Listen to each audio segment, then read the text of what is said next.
Good afternoon. Welcome to the Midday Mull for Monday, the 20th of September. Continuing to read through the second book of Samuel in chapter 16, we continue with David's story. His son Absalom had overthrown him, risen in rebellion, and was marching on Jerusalem. David and his entourage managed to escape as Absalom was heading in to the city. Reading in verse 5, as David approached Bahurim, a man from the same clan as Saul's family came out from there. His name was Shimei, son of Gera, and he cursed as he came out. He pelted David and all the king's officials with stones, though all the troops and the special guard were on David's left and right. As he cursed, Shimei said, get out, you murderer, you scoundrel. The Lord has repaid you for all the blood you shed on the household of Saul, in whose place you have reigned. And some of David's men want to go and chop his head off, and David says, no, leave him. If my own son's trying to kill me, this man is he's not the issue.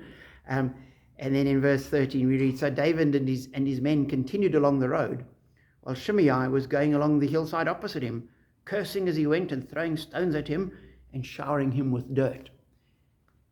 And on the one hand, that makes kind of an amusing picture of David and these royal robes and his entourage going along, and this lunatic running along the hillside, shouting, cursing, swearing, throwing stones and dirt at him. And David ignoring him. And two things struck me there. The one is David didn't let Shimei distract him from the real issue. The real issue was Solomon and the insurrection. And if he started getting involved with trying to sort out this nutter, he would be distracted. And one has a sense of focus on what you need to focus on. And that's a lesson worth learning.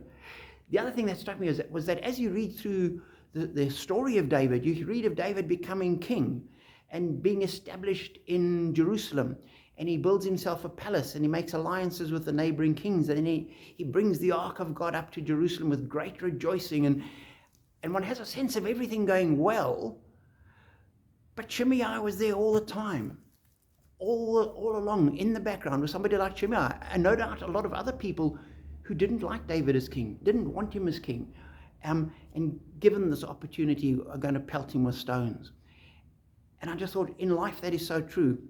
We do what we can, we do what we believe to be right, but we're not going to win all the people. There are going to be people that will not agree with us.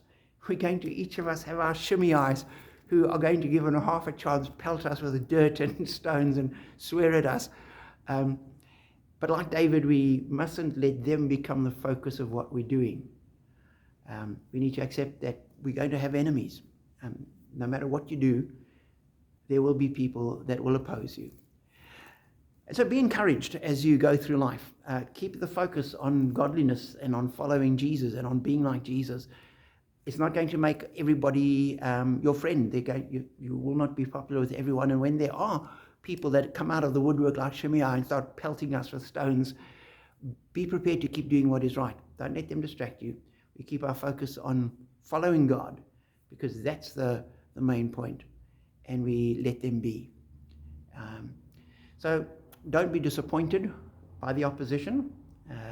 That is life, and be encouraged to keep focused on the main point. And that way we walk with God and know his blessing.